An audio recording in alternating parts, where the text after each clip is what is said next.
नमस्कार मित्रांनो.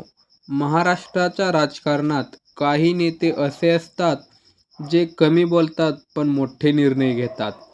अजित पवार हे असंच एक प्रभावी आणि कायम चर्चेत असलेले नाव आहे.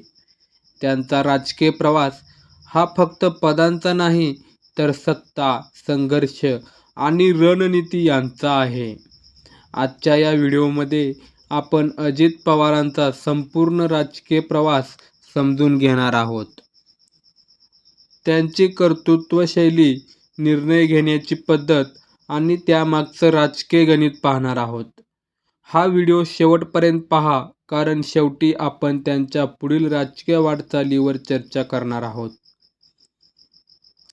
अजित पवारांचा जन्म राजकारणाशी जोडलेल्या पवार घराण्यात झाला. बारामती हा त्यांचा राजकीय बालेकिल्ला मानला जातो. शरद पवार यांचं नेतृत्व, अनुभव आणि राजकीय समज याचा अजित पवारांवर मोठा प्रभाव राहिला. लहानपणापासूनच जबाबदारी आणि अपेक्षाचं ओझं त्यांच्या खांद्यावर होतं. राजकारणात प्रवेश केल्यानंतर अजित पवारांनी आमदार म्हणून स्वतःची वेगळी ओळख निर्माण केली. ते फारसे भाषण करणारे नेते नव्हते. कामातून आपली छाप पाडणं हीच त्यांची पद्धत होती. जलसंपदा खात्यात काम करताना त्यांनी मोठे आणि धाडसी निर्णय घेतले. यामुळे त्यांची ओळख एक कडक आणि काम करणारा नेता अशी झाली. उपमुख्यमंत्री पदावर असताना अजित पवारांनी प्रशासनावर मजबूत पकड निर्माण केली.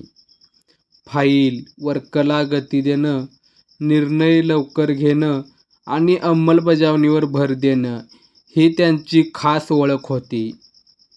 अधिकाऱ्यांमध्ये शिस्त आणि कामाचा दबाव निर्माण झाला.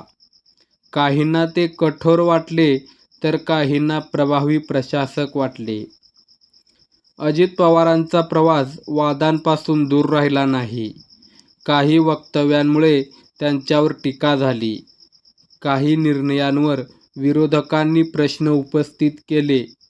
समर्थकांनी मात्र त्यांच्या कामाची आणि स्पष्ट भूमिकेची बाजू मांडली. या वादांमुळे त्यांची प्रतिमा अधिक ठळक झाली. राष्ट्रवादी काँग्रेसमधील फूट हा अजित पवारांच्या राजकीय आयुष्यातील महत्त्वाचा टप्पा ठरला. वेगळा निर्णय घेऊन त्यांनी संपूर्ण महाराष्ट्राचं लक्ष वेधून घेतलं. हा निर्णय सत्ता, गणित, राजकीय स्थैर्य आणि भविष्यातील भूमिका लक्षात घेऊन घेतला गेला. हा निर्णय योग्य की अयोग्य यावर आजही चर्चा सुरू आहे. आजही अजित पवार हे नाव महाराष्ट्राच्या राजकारणात वजनदार मानलं जातं. ते कमी बोलतात पण त्यांच्या हालचालींमुळे राजकीय समीकरण बदलतात. त्यांची प्रत्येक चाल ही रणनीतीचा भाग असते. म्हणूनच ते कायम चर्चेत राहतात. नेते येतात आणि जातात, पण काही नेते असे असतात जे निर्णयांमधून ओळखले जातात. अजित पवारांचा राजकीय प्रवास हा सत्ता, संघर्ष आणि रणनीती यांचा संगम आहे.